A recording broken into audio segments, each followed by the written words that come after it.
Hey everybody, Jason from New Bayou Books here. This video is a little bit of a precursor to the blog that I'm going to do tomorrow. I want to tell you about a couple of things, three things actually. Let's see. We talked about scheduling, the overall process of scheduling the production of your next book. A little bit about working with an editor, and some things I've learned about Amazon, specifically Amazon categories. These are all kind of specific lessons learned that I've picked up in putting out my second book, which I'm really proud of. It's called All Saints, Day of the Dead. And it just came out just in time for Halloween.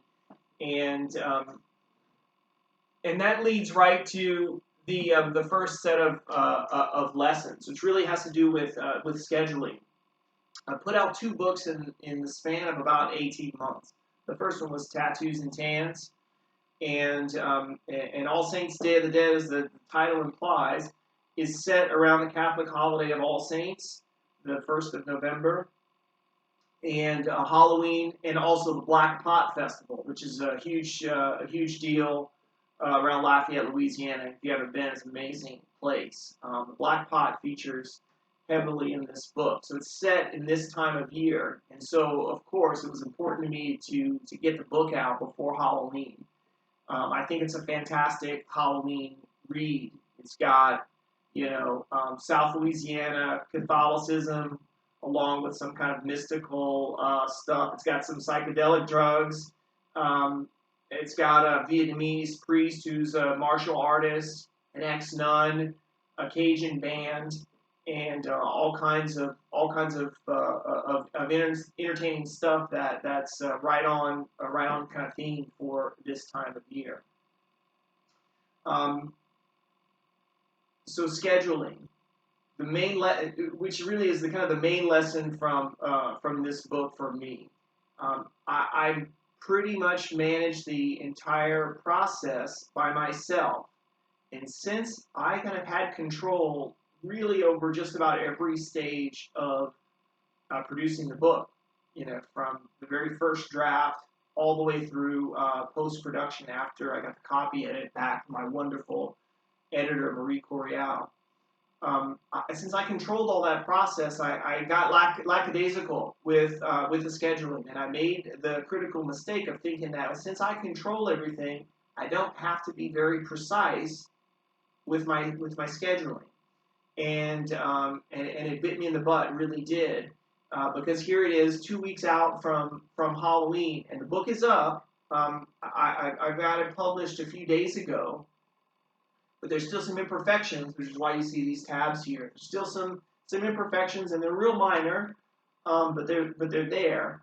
And I kind of feel like I painted myself into a corner that really I should have had the luxury of several weeks to really take my time with the very last review of the book to get it perfect, get it best that I can make it. Right now, I think it's probably about 90% the best that I can do. That 10% is driving me crazy because I'm finding little stuff, a comma here or a word choice there, and if you're a writer, you want to put your best foot forward, and it stings to see little things that you could have improved on after the fact.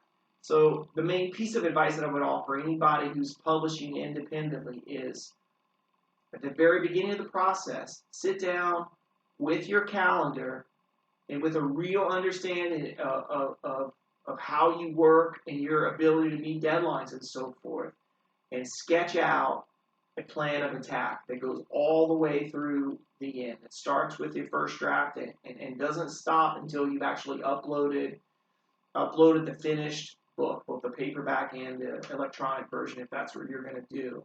And revisit that schedule. Stay on point. You gotta set deadlines, and you got to keep them. And the last piece of advice I would offer on this is make absolutely certain, particularly at the very end, that you have the luxury of a couple weeks, even maybe more, of just spending time without pressure, spending time with the finished manuscript so that you can go through it, in a way that, at a pace where you're comfortable with, where you don't have to rush, where you could really take your time with every single word in the book and make sure that you're satisfied with it. And I've learned that kind of the hard way because I wasn't going to put this book out the second week of November.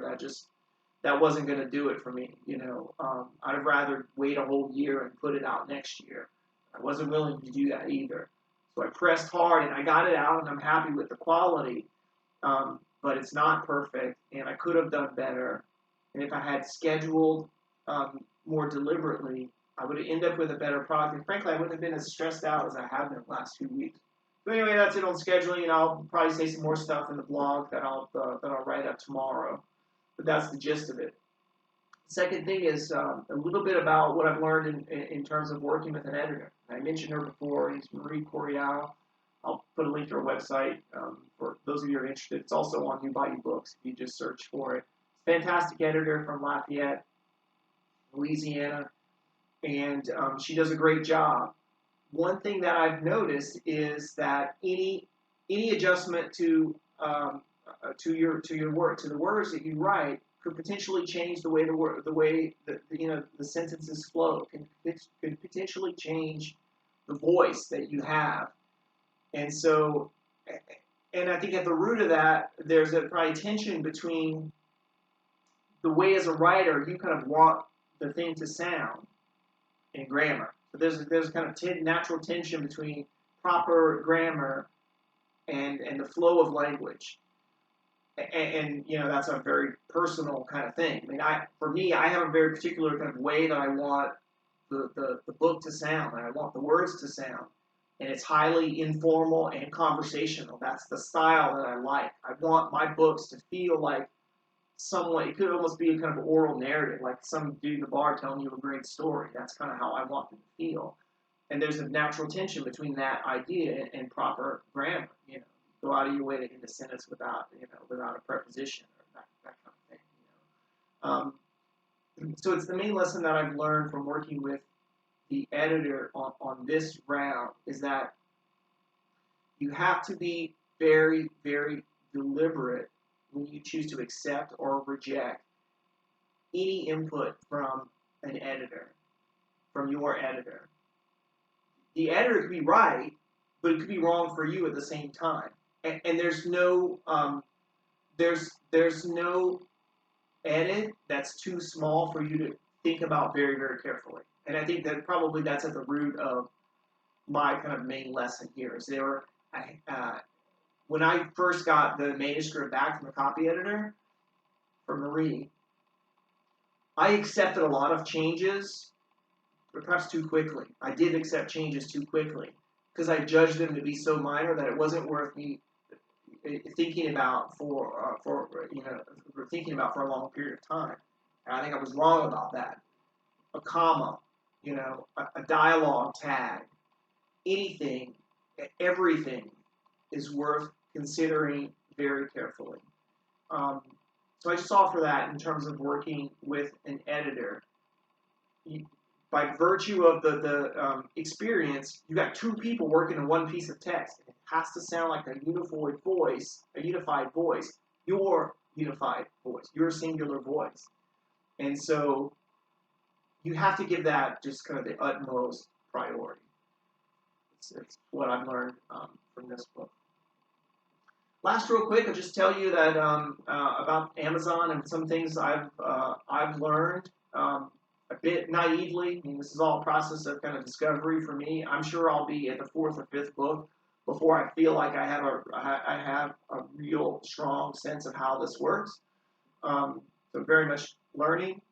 I've learned about Amazon categories. They only give you two. When you upload your book, you're only allowed to pick two very broad categories where your book fits. Literary fiction, historical. Maybe that's one literary fiction, maybe you get crime fiction or so forth. But there are more categories. Amazon will actually let you have up to 7 more.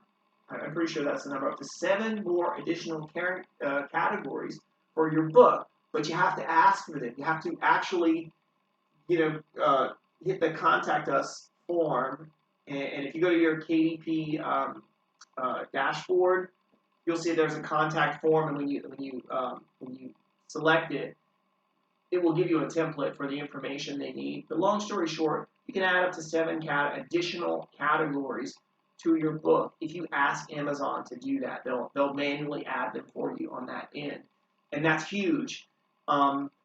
Because it's all about choosing the right categories. That's how you get eyeballs on your book cover. They will automatically dump you into these big macro categories, but you're not going. It's going to be very difficult to get traction there because there are thousands and thousands and thousands of books.